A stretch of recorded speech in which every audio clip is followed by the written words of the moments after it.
D'ailleurs, j'ai pas répondu à votre question tout à l'heure. La plupart des vidéos, elles sont sur ma page, sur ma chaîne YouTube. Je la fais pas du tout travailler. En fait, il faudrait que je me consacre à ça, mais j'ai pas le temps. Aller à un moment, un Renault Cardo. Je m'en sers de stockage. Je travaille que sur Twitter et Facebook. TikTok, j'y suis allé, mais alors, en plus, c'est addictif. Il faut faire gaffe. On passe assez de temps, donc j'ai pas le temps pour TikTok. J'ai un compte Insta, c'est pareil. Il y a des trucs géniaux à faire en fait, parce que qu'est-ce qu'on fait? On a la chance de bosser dans un super bureau. Il est magnifique notre bureau. On travaille dehors. Bon, l'inconvénient, c'est que tout ce qu'on fait, ça se voit. C'est l'inconvénient. Mais du coup, positivement, il faut montrer ce qu'on fait. Donc Instagram, ça prend 4 secondes. La photo, la belle photo, le lever, le coucher, le blé, peu importe. Et c'est voilà, la photo Insta, on en a 100 par jour, hein. Pas de problème. On peut faire sans problème. Moi, ce que j'aime bien sur Twitter, c'est que ça apporte un débat, c'est franc. Médiatiquement, on touche beaucoup de monde. Vous avez combien de followers? C'est pas mon obsession. Mon obsession, 6 000 peut-être. Ouais. Enfin, ce que je veux rajouter, c'est qu'il y a moi, mais il y a tous les copains de chez France Avec Tutos. Il faut que j'en parle. Je suis vice-président de l'association France Avec Tutos. On est 500 en France. Il y en a plein dans la salle ici, les copains. Voilà.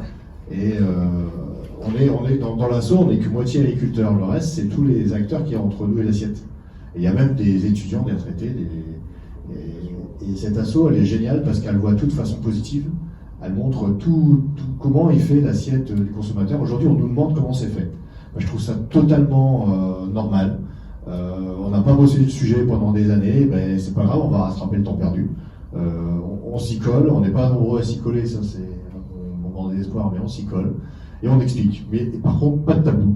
On montre tout.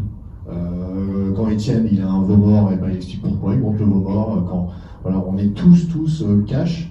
Et on n'est pas embêtés, on n'est pas. On vous interpelle, est-ce qu'on vous insulte, est-ce qu'on vous. Non, je ne sais pas sur les réseaux sociaux. Alors, moi perso, non, parce que moi j'utilise la carte d'humour, autodérision et satire, et on m'embête pas. Franchement, c'est sur la question qu'on me dit, on m'embête pas du tout.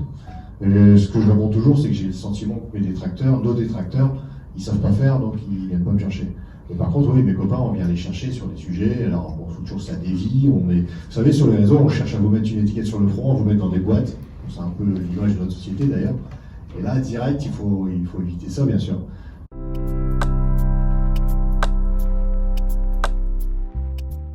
La stratégie, elle est aussi de vivre dans le métier, mais elle a toujours été guidée par l'agronomie, du fait de mon appartenance au GEDA.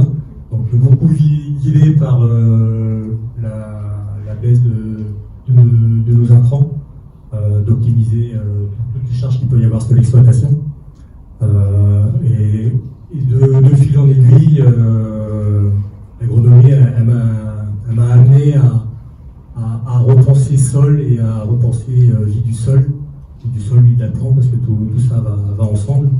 Et donc je me suis lancé dans l'agriculture de la conservation du sol il y a 5 ans. On a fait un groupe dans notre état qui s'appelle Solaner 60. Et donc on s'est formé, on a voyagé, on est allé en Bourgogne, en Belgique, dans l'Est. Voilà, on rencontre beaucoup de monde, beaucoup de pratiquants et ça nous fait bien avancer. Alors, tout ça, ça marche ou pas concrètement au niveau des rendements, des résultats, au niveau économique, technique, économique, parce que c'est aussi ça. Voilà, c'est encore des produits qu'on a besoin de s'approprier. C'est en essai chez nous, dans notre groupe, depuis 2 ans. Il y a 2 ans, c'était plutôt bénéfique. On avait des résultats positifs. L'année dernière, avec l'arrière-saison très pluvieuse, on était plutôt en dessous des modèles avec au moins un fongicide. Donc après, voilà, faut trouver les limites, mais il ne faut pas avoir peur non plus de réutiliser la chimie pour si on se fait déborder. Mais on a des efficacités certaines quand même. Alors, vous m'avez parlé aussi d'extraits fermentés de fougères. Vous avez testé sur du pois, ouais. Et vous avez remarqué que ça avait une action sur les pucerons. Ouais, alors, la question, c'est sur la betterave, du coup. Oui, bien sûr, sur la betterave, alors j'en ai fait aussi sur la betterave, mais bon, quand on a une attaque de pucerons comme on a eu il y a 2 ans, bon voilà, fallait quand même sécuriser le rendement et intervenir chimiquement malheureusement. Mais bon, l'année dernière, l'attaque était un peu moins importante. Dès la levée de la betterave, j'ai fait un extrait fermenté de fougère pour intervenir préventivement. Bon, après, voilà, on n'a pas eu tellement d'attaques, mais par contre, alors, ça a une activité une action qui passe sur le poids protéagineux, poids de conserve aussi. Moi, j'étais au seuil, hein, j'avais 10-15 pucerons, presque au seuil, j'avais 10-15 pucerons de vers sur mes poids. Je suis intervenu avec 10 litres de fougère et je suis revenu 3-4 jours après, il y avait plus de pucerons.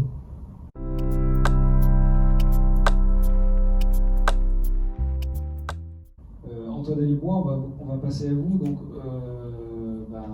votre engagement sur Solal, puisque on parle de votre rapport à la société. Vous avez beaucoup parlé de dons de légumes, là on comprend bien comment ça marche, des pommes de terre, des courgettes. Alors je crois qu'on peut donner des betteraves, peut-être pas des betteraves, mais et du blé.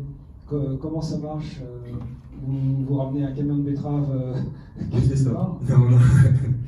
Bon, je ne suis pas spécialiste là-dessus, mais d'après ce que je peux savoir, c'est qu'on peut dire à sa coopérative, tiens, j'ai livré 600 tonnes de betteraves, voilà, sur les 600 tonnes, je voudrais que tu en mettes 30 tonnes, plutôt que de verser à moi le prix des 30 tonnes de betteraves, tu le verses à Solal ou à une association, à Solal qui redistribue ou à une association. Voilà, ça peut se faire comme ça, comme pour le blé.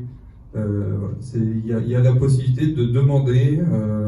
Alors, là-dessus, quand on me demande, j'envoie, j'ai appelé Cécile qui est venue m'accompagner ici, qui est animatrice responsable de Solal Hauts-de-France. Voilà, là, souvent je passe la main. Mais voilà, là, en gros, c'est ça. Soit on appelle, on voit que c'est la coopérative pour dire voilà, sur ma totalité, tu gagnes 10 tonnes en fonction, et que on peut redistribuer, on demande une redistribution à une association. D'accord, pareil pour le blé avec son organisme stocker. C'est bien ça. Okay. Oui, alors est-ce qu'il y en a qui donnent des betteraves, madame? Pour moi, c'est pas trop fait. Mais on a eu un don, on appelle ça en fait des abandons de recettes. C'est pour que tout le milieu agricole puisse participer, et pas non ceux qui ont du maraîchage ou des productions tout de suite distribuables, on va dire. Mais on a eu un abandon de recettes de don de blé qui a permis d'avoir une deuxième salariée sur Solal Hauts-de-France par la FDSEA du Nord et les JA du Nord. Donc ça se fait, et ça c'est fait. Voilà. Ou juste que, enfin voilà, ce qu'on va pouvoir dire par rapport à ce que, au niveau de mon rôle d'ambassadeur, ce que j'ai dit tout à l'heure, c'est juste faire connaître que c'est facile de donner, qu'il y a des possibilités de donner différemment, ou voilà, c'est la facilité. Voilà, c'était marqué, c'est un peu l'emblème, Solal facilite le don des denrées alimentaires. Voilà, c'est pour ça que j'aime bien participer, alors, comme aujourd'hui, comme l'année dernière, à Graines d'agriculteurs au niveau national, faire pas mal, essayer de passer dans les reportages télévisés, faire pas mal de presse. C'est pour pouvoir montrer aussi aux autres agriculteurs que ça existe. Je suis pas le meilleur parce que mon voisin continue à jeter ses pommes de terre et ses carottes, mais ça me rend fou. Vous leur dites ou pas? Oui. Et qu'est-ce qu'ils disent? C'est un de mon meilleur ami en plus. Qu'est-ce qu'ils disent alors? C'est bon, oui, ça me dit rien, j'ai pas le temps de m'occuper de ça. Oui, question de temps, d'organisation. Voilà, c'est la solution de facilité alors que c'est facile. Mais c'est pas, après, il faut l'avoir un peu en soi. Comme je l'ai dit à tout le monde, tout ce qu'on produit, c'est pour être commercialisé et utilisé en alimentation animale ou humaine. Voilà, faut que ce soit, tout ce qu'on produit, il faut que ce soit utilisé. On ne produit pas pour jeter, gaspiller. Après, voilà, le premier anti-gaspillage, il faut l'apprendre au ménage et au peuple et aux enfants à l'école.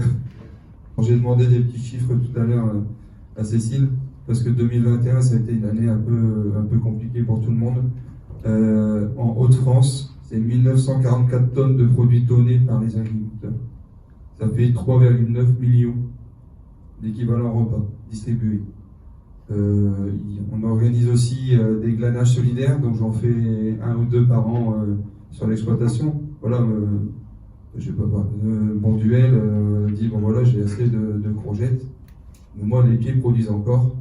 Donc plutôt que de broyer tout de suite, j'appelle Cécile, je dis telle date j'arrête, 2 jours après on passe. Voilà, on s'arrange à avoir des étudiants. Je fais intervenir des étudiants de maison familiale rurale, que ce soit en choux ou en courgettes. Et puis on a fait intervenir aussi des bénéficiaires. Alors, par rapport à la législation, c'était des bénéficiaires bénévoles aussi, parce qu'on ne peut pas faire que les bénéficiaires, ils étaient bénévoles aussi. Et voilà, ça permet de... Enfin voilà, c'est nos petits gestes, ça ne m'a rien coûté petit. Ça a appauvri pendant 2 jours un peu ma terre. Derrière, on le récupère en mettant un peu plus de cipant. Donc voilà, il y a des glanages qui sont organisés. Donc ça, c'est aussi des choses qui sont importantes. Quand il y a des légumes trop petits, des légumes trop moches ou des surplus.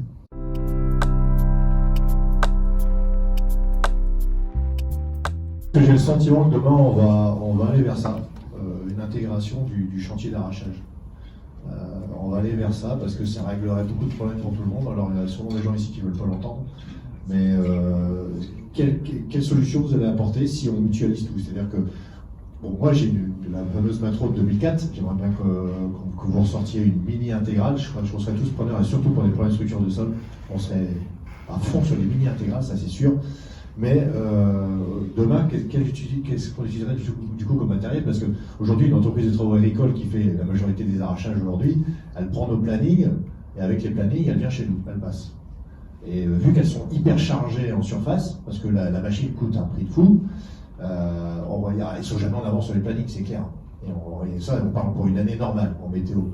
Donc, moi, je vois ça comme ça, c'est que demain, via l'industriel, on a une armée de machines, on a une armée d'éterreurs, une armée de camions, ça suit les plannings, et je vais même aller beaucoup plus loin, du coup, il faut raisonner comme Bonduel, on planifie les SMI, on mutualise on mutualise tout en fait.